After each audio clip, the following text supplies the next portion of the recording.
저녁 예배 시간에 긍휼과 평강과 사랑이 우리에게 더 많아지는 귀하고 복된 예배 시간 되시길 바랍니다.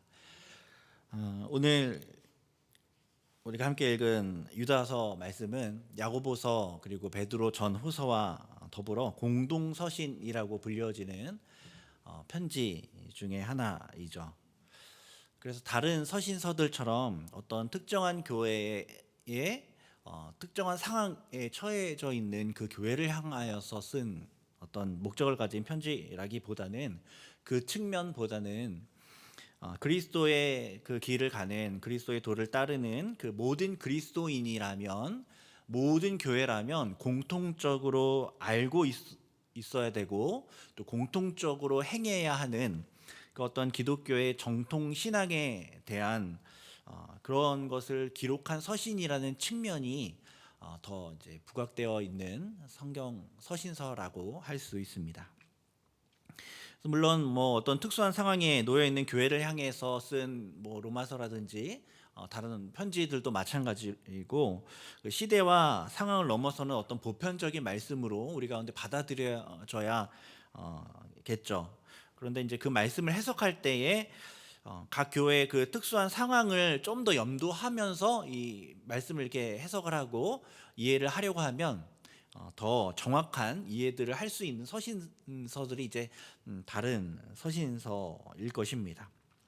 그런데 이제 오늘 말씀은 어떤 뭐 특정한 교회를 향해서 쓴 편지는 아니지만 당시 모든 이 교회들의 상황들을 두루두루 살피면서 반드시 하나님께서 그 교회들에게 전해야 하는 그 어떤 하나님의 진리가 무엇인지를 기록해서 이 모든 교회가 다 돌아가면서 읽을 수 있도록 쓴 편지가 오늘 우리가 읽은 유다서의 말씀입니다. 그래서 뭐 어떤 면에 있어서는 조금 더 보편적이고 더 치우치지 않는 논조를 담고 있다고 할 수도 있을 것 같습니다. 유다서 2장, 3장 이렇게 얘기하면 이제 2단입니다. 왜냐면 유다서는 1장밖에 없기 때문에 한 장이죠. 그래서 짧은 서신서입니다.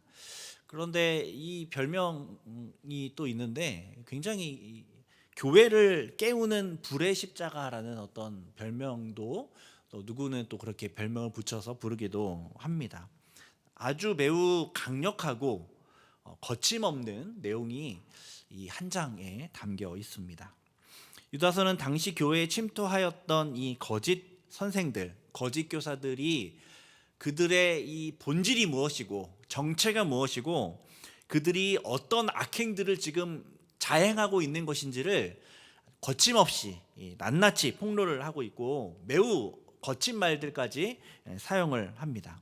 그렇다고 해서 이게 그냥 거친 서신서라고만 볼 수 없는 것이 아주 탁월한 헬라어 관용구도 많이 기록되어 있고 또 문체도 화려하며 유창한 어떤 진술 등이 또 이 한 장 안에 또 담겨 있는 특징이라 할 수 있는 서신서입니다. 그래서 또 짧은 서신인데 다른 서신서들처럼 어떤 게 구성들도 다 있습니다. 그래서 인사말도 있고 그들을 향해서 이 서신서를 쓴 지필 목적이 무엇인지 그리고 본론 그리고 마지막 축도 굉장히 은혜로운 축도가 또 나오는데 그 축도의 이야기까지 다 이렇게 모든 게 담겨 있는 짧지만 아주 탄탄한 서신서라 할 수 있습니다. 유다서는 누가 쓴 편지일까요? 네, 하나님이 쓴 편지겠죠. 그런데 이제 유다를 통해서 쓴 편지입니다. 그럼 이 유다가 누군가? 가장 유명한 유다는 누굽니까? 예수님 배반한 가룟 유다. 그럼 가룟 유다가 쓴 걸까요? 그건 아닙니다. 가룟 유다가 쓴 게 아니죠. 그래서 이 성경에서는 뭐라고 기록되어 있냐면 이 편지를 쓴 유다가 야고보의 형제다라고 이제 나옵니다. 야고보의 형제. 그러면 이제 유다서의 저자 유다는 야고보의 형제구나라고 우리가 이제 해석을 하게 됩니다. 근데 또 문제가 뭐냐면 야고보가 과연 누굴까 하는 게 또 이제 우리에게 또 문제죠.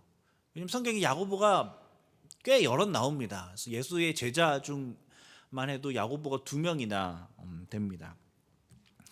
가장 먼저 순교한 사람으로 세베대의 아들 야고보가 있고, 또 한 사람은 이 활동이 두드러지진 않지만 알페오의 아들 야고보도 이제 예수님의 두 제자 중에 한 명이죠. 근데 많은 학자들이 이 유다의 형제 야고보가 누구냐면 이 알페오의 아들도 세베대의 아들도 아니라 제자 야고보가 아니라 예수님의 형제 야고보다라고 이야기합니다. 그래서 그게 이제 학계에서는 거의 이제 진리로 받아들여지고 있죠. 그래서 우리도 유다의 형제 야고보를 예수님의 형제 야고보로 보는 것이 가장 타당합니다. 예수님의 형제 야고보는 예수님이 죽으시고 부활하시기 이전에는 참된 믿음을 가지지 못하였으나 부활하신 예수님을 만난 후에 믿음을 가지게 되었고, 당대 모든 교회에 굉장히 큰 영향력을 미치는 그런 이 신앙의 지도자로 성장해 있었습니다.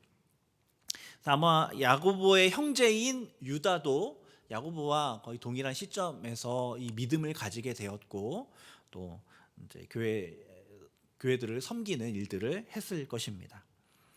야고보는 이제 오순절에도 제자들과 함께 성령 강림을 경험한 것으로 이제 추정되기도 합니다. 예수님을 믿고 난 이후에 이렇게 초대교회의 이제 모든 예루살렘 모든 교회 향해서 이제 야고보라는 이 지도자가 많이 유명했던 것 같습니다. 그러니까 유다도 이제 야고보의 형제다라면서 자기의 편지를 시작하고 자기를 소개하고 있습니다. 자, 그러면 야고보가 누구의 형제냐면 예수님의 형제잖아요. 그러면 유다는 야고보의 형제고요. 그럼 유다는 누구의 형제일까요? 그렇죠. 유다는 예수님의 형제입니다. 그래서 이제 다른 데에 보면 이제 주의 형제 유다 혹은 주의 동생 유다라고 이제 이 저자를 기록하기도 합니다. 마태복음 13장 55절 찾아볼 필요는 없지만 이제 사람들이 예수님을 향해서 이렇게 얘기합니다. 야, 저 사람은 목수의 아들이 아니냐? 그 어머니는 마리아고 그 형제들은 야고보, 요셉, 시몬, 유다라 하지 않느냐? 그러니까 이제 막내 동생 같습니다. 그렇죠? 이렇게 기록되어 있는 거 보면 이제 야고보와 함께 이 유다도 예수님의 동생이었어요. 그러니까 유다는 예수님의 친동생이에요. 친동생. 이제 이 편지를 쓰는데 근데 유다가 예수님의 동생이라고 쓰지 않고 야고보의 형제라고 이렇게 기록을 합니다. 상식적으로 이 유다가 이 편지를 쓰면서 사람들한테 더 주목받고 싶고 이 편지가 조금 더 그럴듯하게 이렇게 먹혀들게 하기 위해서 예수님의 동생 유다 이렇게 썼으면 어땠을까 하는 상상을 해보게 되죠. 예수님의 형제가 쓴 편지? 나도 한번 읽어봐야겠다. 이런 생각이 좀 들지 않겠습니까? 게다가 이제 이 편지 안에 예수님이 어렸을 때 어땠냐면 이러면서 이제 막 글을 막 쓰는 거예요. 내가 어머니한테 듣기로 아버지한테 듣기로 예수님이 어렸을 때 이러면서 쭉 이야기를 막 이렇게 풀면 사람들이 와 이렇게 하면서 더 이 편지를 집중해서 봤을지도 모르겠습니다. 근데 유다가 그렇게 하지 않았죠. 그저 이 서신의 권위를 부여하기 위해서 당시에 잘 알려진 교회 지도자인 야고보의 형제다라고만 언급할 뿐입니다. 유다가 예수님의 형제라고 언급하지 않은 이유가 무엇일까요? 우리가 그 이유를 정확하게는 모릅니다. 근데 오늘 말씀에서는 유다가 자기를 소개할 때 야고보에게는 형제라는 표현을 쓰지만 예수님에게는 어떤 표현을 쓰냐면 종이라는 표현을 씁니다. 종이다. 그러니까 예수님이 나의 형제가 아니라 종이다라는 아주 명확한 인식, 명확한 강조점이 여기에 있는 것이죠. 유다가 부활하신 주님을 자기의 형인 주님을 다시 만나고 난 다음부터 이제 예수님이 나의 형제가 아니라 그것보다 더 크게 주라고 받아들여지게 되었다는 것을 우리가 알게 됩니다. 야고보는 형제지만 예수 그리스도와의 관계에서는 내가 형제보다는 종의 관계가 더 우선이다. 주인과 종의 관계가 더 우선이다라고 유다가 생각했던 것이죠. 오늘날 주라는 우리가 주의 종이라는 단어, 이게 기독교적 용어가 되어서 어떤 의미로는 조금 이렇게 높임말로 들려지기도 합니다. 그래서 주의 종이시다, 잘 섬겨야 된다, 이런 식으로 이야기도 하시고, 하지만 이때 당시에 실제로 노예가 있고 실제로 종이 있었던 그 당시에는 이 종이라는 말이 그렇게 아름답게 들리지는 않았을 겁니다. 종은 생사 여탈권이 주인에게 있습니다. 주인이 마음대로 함부로 부릴 수 있는 존재가 이제 종이 되는 것이죠. 노예입니다. 따라서 그리스도의 종이라는 표현은 이제 나는 나의 생사 여탈권이 주인이신 예수 그리스도에게 있고, 예수 그리스도가 명령하는 그 명령에 그 어떠한 인권이라든지 이런 것들을 주장하지 않고 온전히 순종하고 죽으라면 목숨을 내어놓는 데까지 나아가겠노라는 어떤 그런 관계다라는 이제 표현을 지금 하고 있는 것입니다. 예수 그리스도의 이제 노예가 되겠다는 것이죠. 오늘날 이제 우리 형제 관계를 한번 생각을 해봅시다.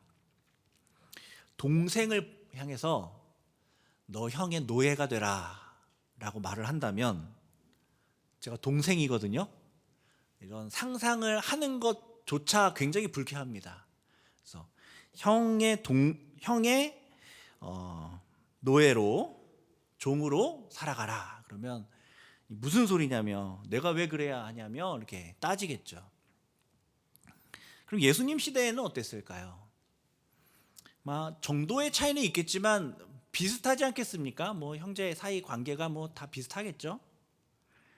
그런데 유다는 예수님의 육신적인 형제였지만 예수님을 형제로 여기지 아니하고 주인으로 여겼습니다. 동생 입장에서 형을 주인으로 여기게 된다는 것은 정말 기적과 같은 일입니다. 형을 주인으로 여기는 관계가 되었다. 이 정말 기적과 같은 일이죠. 아마 형제들이 있는 분이라면 다 그렇게 생각할 겁니다. 그런데 유다는 예수님을 주로 여기게 되는 거예요. 형이었는데 주로 여기게 됐다는 겁니다. 그것이 옳다고 여기고, 그것이 행복하다고 여기고, 그것을 자랑으로 여기고 있는 겁니다. 혈연 관계에서의 동생이 아니라 영적으로 저분의 종이 되고 저분이 나의 주인이 되는 것이 훨씬 더 자랑스럽다라는 지금 표현을 하고 있는 것이죠. 그러니까 육신의 형제됨을 자랑하고 있지 않은 겁니다. 오늘날도 마찬가지지만 이스라엘 백성들은, 자손들은 아브라함의 후손이라는 것, 선민이라는 것이 자랑이에요. 혈연 관계로 그 자손이 된다는 것이 자랑인 것이죠. 선민이라는 어떤 자부심이 있는 것이죠. 그러나 유다는 유대인이었음에도 불구하고 그 육신적인 모든 자랑, 혈연 관계의 그 모든 것을 완전히 버립니다. 누구보다 자랑할 것이 있잖아요. 예수님의 동생이라는. 그러나 예수님과의 혈연 관계를 자랑하지 않고 예수님과의 관계를 믿음 안에서 다시 재정립하는 겁니다. 그리고 믿음 안에서 예수님을 나의 형이 아니라 주인으로 인정하게 되는 것이죠. 육신적인 자랑보다 믿음으로 인한 관계가 더 큰 자랑이 되어버린 겁니다. 이것이 복음이죠. 이것이 복음입니다. 이전에 자랑하였던 그 세상의 모든 자랑들이 믿음 안에서 아무것도 아닌 것이 되어버리는 것. 세상에서 제일 유명한 사람이 나의 형님임에도 불구하고 그것을 자랑하고 싶은 마음이 안 생기고 그저 그분의 종이 되었다는 것을 자랑할 수 있는 것, 그것이 복음이죠. 이런 유다의 모습이 오늘날을 살아가는 우리들에게도 큰 도전과 묵상이 되는 것입니다. 오늘날 성도들은, 오늘날 교회는 무엇을 자랑하나요? 믿음으로 말미암는 것을 자랑할까요? 아니면 육신적인 것, 보여지는 것을 자랑할까요? 우리 교회 교인 수가 얼마나 많은지, 우리 교회 건물이 어떠한지, 우리 교회의 시스템과 어떤 프로그램들이 얼마나 세련되게 잘 갖추어져 있는지, 우리 교회에 어떤 유력자들이 출석하고 있는지 등등, 이런 것들이 자랑의 대부분을 차지하고 있다면 그것은 주님이 교회에게 바라는 자랑이 아닐 것입니다. 성도들은 무엇을 자랑하나요? 육신적인 것을 가지고 자랑하려고 합니다. 우리는 그리스도의 종이라는 것을, 그것이 우리의 자랑거리가 되어야 하는 줄로 믿습니다. 세상 자랑을 다 버리고 우리 예수 그리스도의 종됨을 자랑한다는 것이 그럼 어떤 의미입니까? 우리의 말을 통해서, 우리의 행동을 통해서 나는 그리스도의 종일 뿐이다 라는 메시지가 전파되는 겁니다. 내게로부터 난 것을 자랑하는 것이 아니라 모든 것이 하나님의 은혜입니다 라고 고백하는 겁니다. 나는 죽을 수밖에 없고 예수로만 내가 살 수 있다는 그 복음을 전하는 것이 바로 주님의 주인됨을 자랑하는 것이죠. 우리의 말과 우리의 삶을 통하여 주변에 있는 사람들이 저 사람은 그리스도의 종이구나 하는 것을 깨닫게 사는 것이 바로 주님의 주인됨을 자랑하고 주님의 종됨을 자랑하는 것입니다. 자신을 종이라고, 그리고 야고보의 형제라고 그렇게 소개한 유다는 이어서 편지를 받는 사람들이 누구인가에 대해서 기록해 주고 있습니다. 먼저 말씀드렸던 것처럼 이제 유다서는 이 편지를 받는 사람이 어떤 특정 교회를 지칭하는 것이 아닙니다. 그래서 특정한 교회의 교인들을 지금 설명하는 것이 아니라 보편적인 그리스도인들을 향해서 지금 편지를 쓰고 있는 것이죠. 그래서 유다가 편지를 쓰면서 이 받는 사람이 누구인가에 대해서 소개한 이 1절의 이 말씀은 유다가 그리스도인을 어떻게 정의하는지를 우리에게 알려주고 있습니다. 그리스도인이 누구인가, 이걸 이제 정의하는 것이 1장 1절의 말씀이죠. 그래서 1절을 보면 제목에도 나와 있지만 크게 세 가지로 부르고 있습니다. 첫 번째는 무엇이라고 부르고 있냐면 부르심을 받은 자라고 부르고 있죠. 부르심을 받은 자. 유다는 그리스도인을 부르심을 받은 자라고 부르고 있습니다. 성도가 부르심을 받은 존재다라는 것이죠. 옛날 성경에는 이제 부르심을 입은 자들이라고 기록되어 있습니다. 내가 부르심을 얻고 쟁취한 것이 아니라 하나님으로부터 부르심을 받아 입었다는 어떤 의미를 담고 있는 것이죠. 우리가 이 땅에 태어나 살게 된 것, 우리의 선택이 아니죠. 우리가 선택한 것이 아닙니다. 어느 누구도 자기의 성별과 외모와 집안과 국가를 선택해서 태어나지 않습니다. 우리가 그리스도인으로 거듭난 것도 마찬가지입니다. 우리가 거듭난 것은 우리의 선택이 아닙니다. 우리가 지금 다시 태어났는데요, 우리의 이 다시 태어남은 우리의 선택이 아닙니다. 많은 성도가 입으로는 하나님께서 나를 부르셨다, 하나님께서 나를 선택하여 불러주셨다, 내가 부르심을 입었다 라고 말은 하지만 실제 이 생각과 실제 행동이 지금 말하는 것과 좀 다른 경우가 종종 보여지게 됩니다. 그래서 믿음의 연수를 자랑하기도 하고 신앙의 지식을 자랑하기도 하고 그러면서 믿지 않는 사람들을 향하여 교만의 모습을 보이기도 합니다. 내가 이 모든 믿음을 마치 잘해서 쟁취하게 된 것처럼 그렇게 이야기하는 것이죠. 또 그러한 모습 보이는 것도 문제지만 그 반대도 문제예요. 나의 신앙에 대해서, 나의 자녀됨에 대하여 불안해하는 겁니다. 흔들리는 겁니다.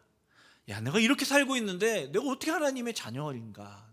나는 거듭난 사람 아닌 거 아닌가? 하는 이런 갈등들을 하게 되는 것, 그런 흔들림이 있는 것, 그것도 문제인 것이죠.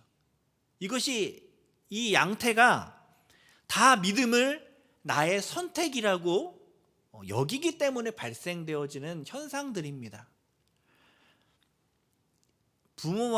부모와 자식 간에는 이혼이 없죠. 그렇죠?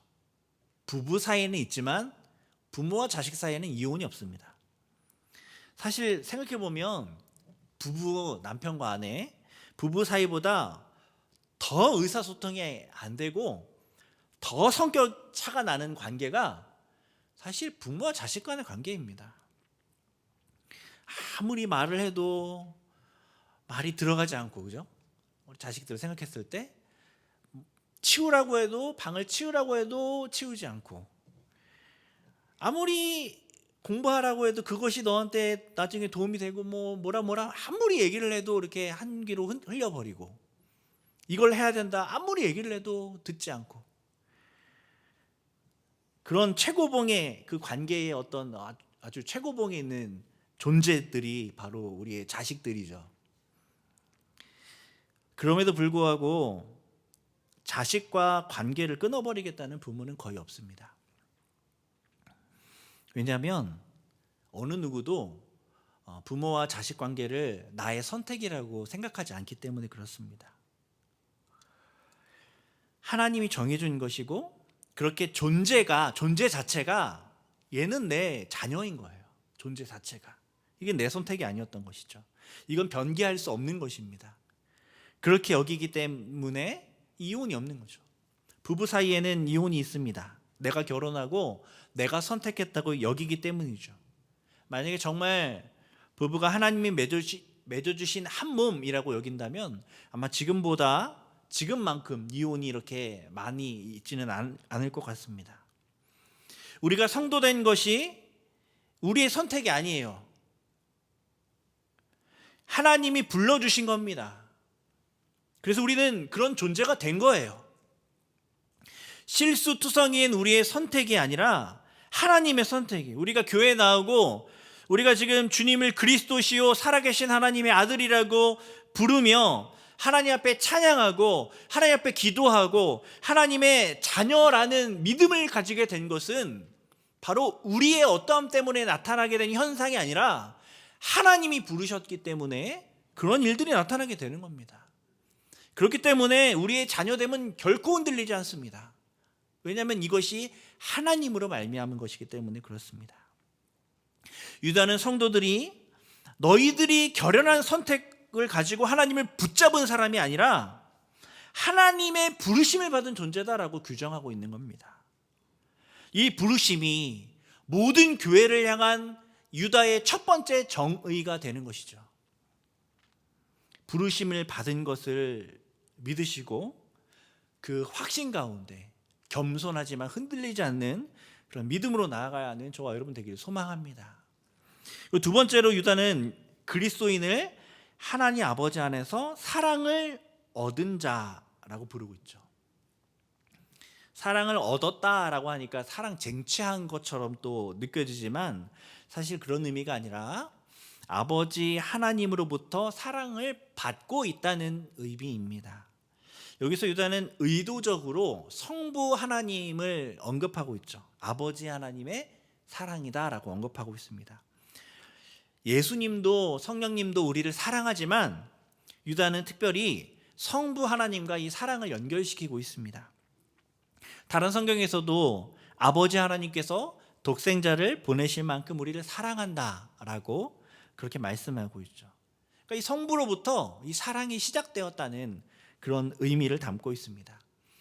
삼위 하나님의 독특한 위격적인 특성에 대해서 언급할 때 우리가 성부 하나님을 연결시키는 것은 이 시작, 출발이라는 이미지를 담고 있습니다. 그러니까 우리 사랑의 그 시작이, 이 사랑의 시작이 하나님으로부터 말미암았다라는 것을 이 성부 하나님이라는 표현을 써서 지금 우리에게 설명해 주고 있는 것이죠. 외부의 어떤 요인으로부터 이 사랑이 시작된 것이 아니라 모든 것의 태초, 모든 것의 시작이 되시는 성부 하나님으로부터 이 사랑이 시작되었다. 너희가 그 사랑을 받았다라고 지금 설명해 주고 있는 것입니다. 사랑 받을만 하기에 사랑을 받는 것이 아니라 아버지 하나님이 사랑의 시작이 되셔서 지금 사랑을 받고 있는, 사랑을 얻은 그런 사람이다라는 것이죠. 예전에 제 딸이 어릴 때 어린이집을 다녀오더니 이제 선물이라면서 뭐를 가져왔는데 아주 고이 예쁘게 접힌 쓰레기를 저에게 가지고 왔습니다. 뭐 어디서 쓰레기를 주웠는데 그걸 예쁘게 접었나 봐요. 그래서 그걸 저한테 선물이라고 이렇게 가지고 왔습니다. 나름 되게 예쁘다라고 생각해서 저한테 준 것 같습니다. 혹시 자녀에게 그런 쓰레기 선물을 받아보신 부모님 계십니까? 아마 기분이 어떨 것 같으세요? 막 화가 날 것 같습니까?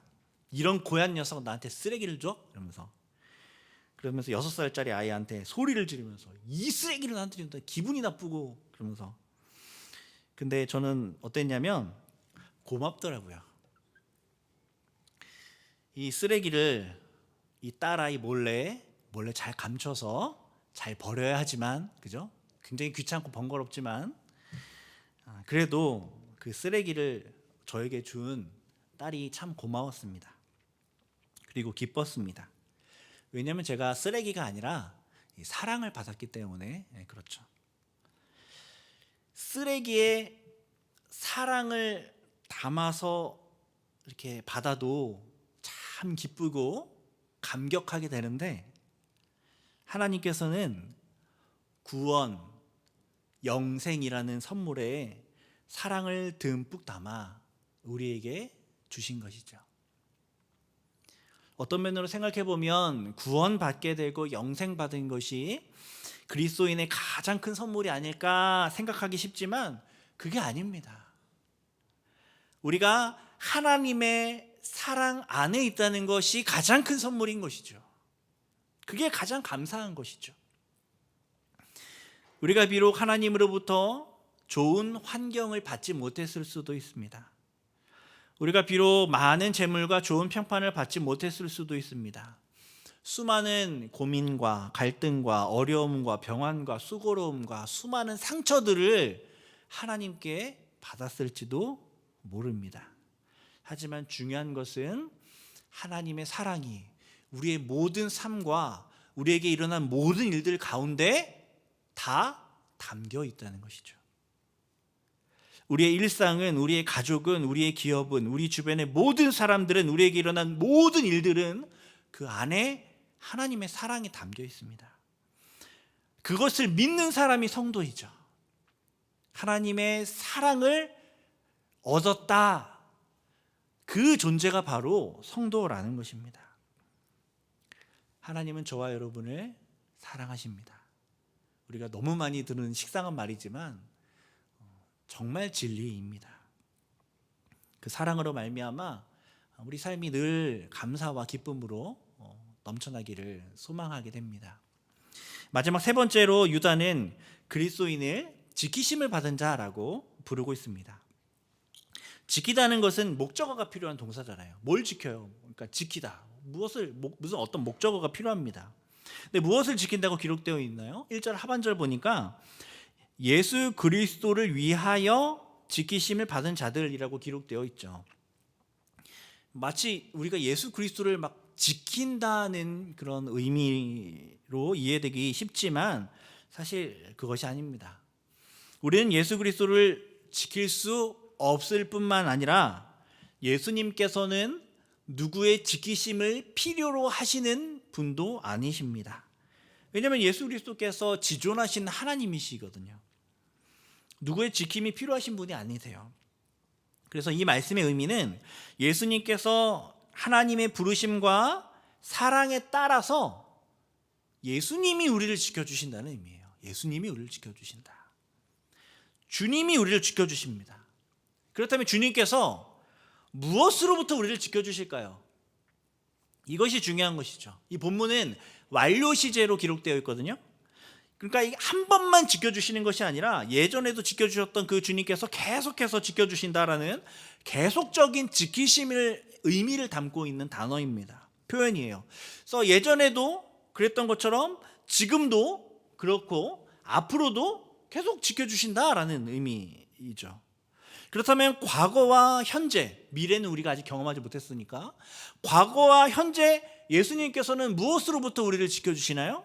죄와 사망으로부터 우리를 지켜주시죠. 모든 사탄의 유혹으로부터 우리를 지켜주시죠. 그게 이제 지키심입니다. 그게 그리스도의 하나님 예수님의 지켜주심입니다. 이 교회 용어 중에서 상당히 폭넓게 사용되는 용어 가운데 하나가 이 지켜주심이라는 용어인 것도 같습니다.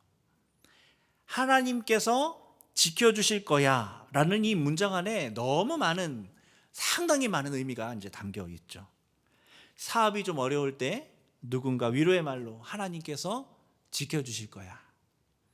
또 자녀들의 앞길이 잘 열려지지 않아서 울고 있는 부모에게 하나님이 지켜주실 거야.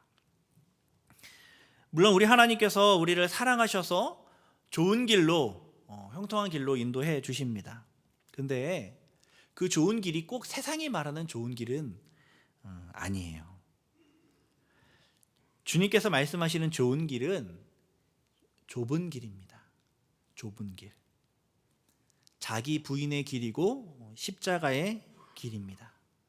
그러니 성공하지 않는다고 자녀들이나 가족들이 세상이 말하는 소위 성공의 자리에 있지 않다고 하나님이 지켜주지 않으신다고 생각하는 것은 틀린 생각입니다. 예수 그리스도는 뭐로부터 지켜주시냐면 과거와 현재를 보니까 죄와 사망으로부터 우리를 지켜주십니다. 영원한 사망으로부터 우리를 지켜주십니다. 예수 그리스도께서는 이 죄와 사망으로부터 우리를 지켜주시기 위해서 우리를 어떻게 만드시냐면 의롭게 만들어주시는데, 그 의가 무엇으로 말미암냐면 믿음으로 말미암습니다. 그래서 예수님께서는 우리의 믿음을 굳게 하시죠. 그것이 예수님의 지켜주심입니다. 그리고 그것이 말씀이 육신 되신 그리스도를 통하여 받게 되는 매우 중요한 유익인 것이죠. 말씀을 통해서 우리의 믿음이 굳건해지는 겁니다. 그래서 이 땅의 모든 이 사망과 이 모든 이 땅의 권세를 잡고 있는 그 모든 세력으로부터 지킬 힘을 얻게 되는 것, 그 믿음을 얻게 되는 것, 그것이 바로 예수 그리스도를 통하여 우리 가운데 지속되고 있는 그 지키심입니다. 우리를 경건하게 하시는 것이죠. 이 성도가 이 지키심을 받고 있는 사람들이다라고 지금 유다가 얘기하고 있는 것입니다. 그래서 성도는 세상의 악을 허용하고 타협하고 두리뭉실하게 넘어가고 즐기며 살아가는 사람들이 아닌 것이죠.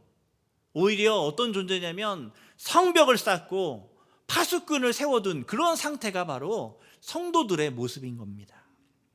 그리고 그 지킴이 우리 예수 그리스도로부터 말미암는다고 유다가 정의하고 있는 것이죠.